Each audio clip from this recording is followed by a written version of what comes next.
ನಮ್ಮ Sahyadri news channel ಅನ್ನು YouTube, Facebook ಹಾಗೂ ಇನ್ಸ್ಟಾಗ್ರಾಂನಲ್ಲಿ ನೋಡಿ. ಸಬ್ಸ್ಕ್ರೈಬ್, ಲೈಕ್ ಮತ್ತು ಶೇರ್ ಮಾಡಿ ಪ್ರೋತ್ಸಾಹಿಸಿ. 4 ದಿನದಲ್ಲಿ ಗೋಪಿನಾಥ್ ಅವರನ್ನ ಅಮಾನತು ಮಾಡಿ ರಾಯಚೂರಿಗೆ ಅರ್ಧ ಸಂಬಳಕ್ಕೋಸ್ಕರ ಅಲ್ಲಿಗೆ ವರದಿ ಮಾಡ್ಕೊಳ್ಳೋದಕ್ಕೆ ಮಾಡಿರೋದ್ರಿಂದ ಸರ್ಕಾರಕ್ಕೂ ತಮ್ಮೆಲ್ಲರಿಗೂ ಕೂಡ ನಾನು ಅಭಿನಂದನೆ ಸಲ್ಲಿಸುತ್ತಾ,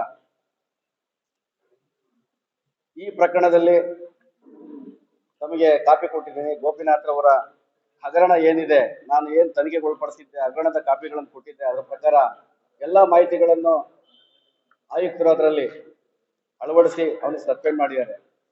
ಅದೇ ರೀತಿ ನಾನು ಶ್ರೀಮತಿ ಉಷಾ ಅಡಿಗೆ ಕೆಲಸದವರು ಕುಂಸಿಲಿದ್ರು, ಅವರ ತಾಯಿ ಹೆಸರಲ್ಲಿ ಕೂಡ ಒಂದು SG ಎಂಟರ್ಪ್ರೈಸಸ್ ಇತ್ತು. ಆಮೇಲೆ ಪ್ರಕೃತಿ ಎಂಟರ್ಪ್ರೈಸಸ್ ಗೋಪಿನಾಥ್ ಅವರ ಸ್ವಂತ ಅಕ್ಕ ಶೆಲ್ವರಾಜ್ ಶರ್ಮೇಳ ಅಂತೇಳಿ ಅವರ ಹೆಸರಲ್ಲಿತ್ತು.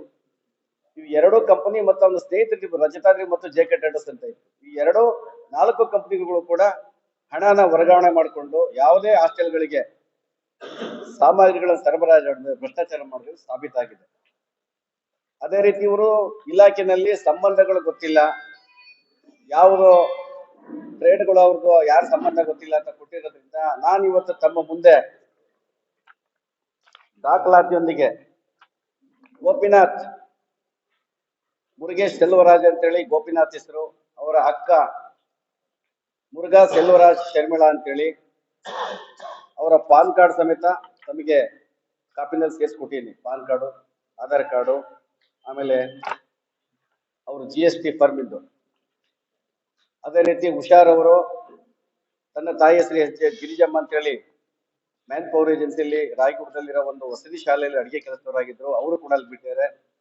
ನಾನು ಅಟ್ರಾಸಿಟಿ ಕಮಿಟಿನಲ್ಲಿ ಏನು ಪ್ರಸ್ತಾಪ ಮಾಡಿದ್ದೆ ಅದೇ ರೀತಿ ಆ SG ಎಂಟರ್ಪ್ರೈಸಸ್ ಮಾಲೀಕರವರಾಗಿದ್ದು ಅವ್ರ ಮೇಲೆ ತನಿಖೆ ಮಾಡಿ ಆಮೇಲೆ ಅವ್ರಿಗೆ ಕ್ವಾರ್ಟರ್ಸ್ ಕೂಡ ಕೊಟ್ಟಿದ್ರಲ್ಲಿ, ಆ ಕ್ವಾರ್ಟರ್ಸ್ ಅನ್ನು ತೆರವು ಮಾಡಿದ್ದಾರೆ ಅಂತ ಹೇಳಿ ದಾಖಲಾತಿ ಸಮೇತ ಕೊಟ್ಟಿದ್ದಾರೆ. SG ಎಂಟರ್ಪ್ರೈಸಸ್ ರಾಗಿಗುಡ್ಡ ವಸತಿ ಶಾಲೆಗೆ ಸಾಮಗ್ರಿಗಳು ಸಲಕರಣೆ ಮಾಡಿಲ್ಲ ಅಂತ ಹೇಳಿ ವರದಿನೂ ಕೊಟ್ಟಿದ್ದಾರೆ.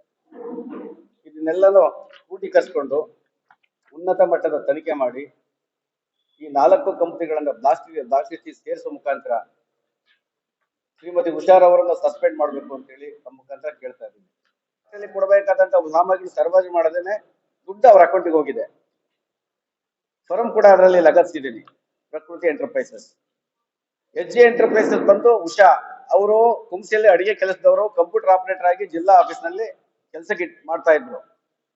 ಅವ್ರ ತಾಯಿ ಬಂದು ಗೊಂದಿ ಚಟ್ನಳ್ಳಿ ವಸತಿ ಶಾಲೆಯಲ್ಲಿ ಅವರು ಒಂದು ಮ್ಯಾನ್ ಪವರ್ ಏಜೆನ್ಸಿ ಕೆಲಸ ಮಾಡ್ತಿದ್ರು. ಅವ್ರಿಗೆ ಸರ್ಕಾರಿ ಬಂಗ್ಲೆ ಕೊಟ್ಟಿದ್ರು. ಅವರಿಗೆ ಸರ್ಕಾರಿ ಬಂಗ್ಲಲ್ಲಿ ಇದ್ರು ಅಂತ ಕೂಡ ಅವರ ಪ್ರಿನ್ಸಿಪಲ್ ಕೂಡ ನಮಗೆ ಅಟ್ರಾಸಿಟಿ ಕಮಿಟಿಯಲ್ಲಿ ಹೇಳಿದ್ದಾರೆ, ಲಿಖಿತವಾಗಿ ಕಾಪಿನೂ ಕೂಡ ಇದೆ. ಇದರಲ್ಲಿ ಇದಕ್ಕೆ ಲಗತ್ತಿಸಿದ್ದೀನಿ. ನಾನು ಒತ್ತಾಯ ಮಾಡ್ತಿದ್ದೀನಿ, ಅವತ್ತಿಂದ 2005ರಿಂದ ಇಲ್ಲಿ ತನಕ ಅವ್ರಿಗೆ ಏನ್ ಸರ್ಕಾರಿ ಕ್ವಾರ್ಟರ್ಸ್ ಕೊಟ್ಟಿದ್ರು, ಆ ಸರ್ಕಾರಿ ಕ್ವಾರ್ಟರ್ಸ್ ಯಾರು ಕೊಟ್ಟಿದ್ರು, ಇಲ್ಲ ಅವರ ಸಂಬಳದಲ್ಲಿ ಉಸಿಲೆ ಮಾಡಬೇಕು, ಇಲ್ಲ ಇವ್ರ ಫರ್ಮು ಮಾಡಿರೋದ್ರೆಲ್ಲರೂ ದುಡ್ಡನ್ನು ಮಾಡಿ ಸರ್ಕಾರಕ್ಕೆ ಆ ದುಡ್ಡನ್ನು ಕಟ್ಸ್ಬೇಕಂತ ಹೇಳಿ ವಿನಂತಿ ಮಾಡ್ತೀನಿ. ನಾನು ಈ ಅಟ್ರಾಸಿಟಿ ಕೇಸ್ ಕೊಡೋದಕ್ಕೆ ನಾನು ಪ್ರಬಲವಾದ ವಿರೋಧಿ.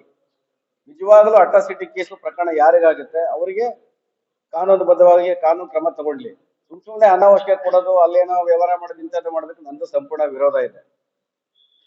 ನಿಜವಾಗ್ಲೂ ಯಾರು ಅಟ್ರಾಸಿಟಿಗೆ ಒಳಪಟ್ಟಿರ್ತಾರೆ, ಅವರಿಗೆ ಅನನುಕೂಲ ಆಗಿರುತ್ತೆ, ಅವರಿಗೂ ನನ್ನ ಸಹಕಾರ ಇದೆ.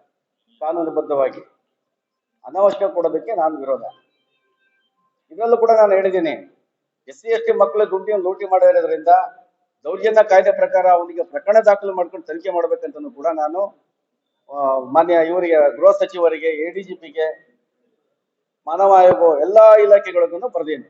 ಇವನ್ ಪೊಲೀಸ್ಗೂ ಕಂಪ್ಲೇಂಟ್ ಕೂಡ ಮಾಡಿದೆ. ಅಟ್ರಾಸಿಟಿ ಕಮಿಟಿ ಮುಖಾಂತರ ನನ್ನ ಕಂಪ್ಲೇಂಟ್ ಹೋಗಿದೆ. ಇವತ್ತವರೆಗೂ ಪೊಲೀಸ್ನವರು ನನಗೆ ಕರೆದು ಯಾವುದೇ ರೀತಿಯ ಹೇಳಿಕೆಗಳನ್ನು ತಗೊಂಡಿಲ್ಲ.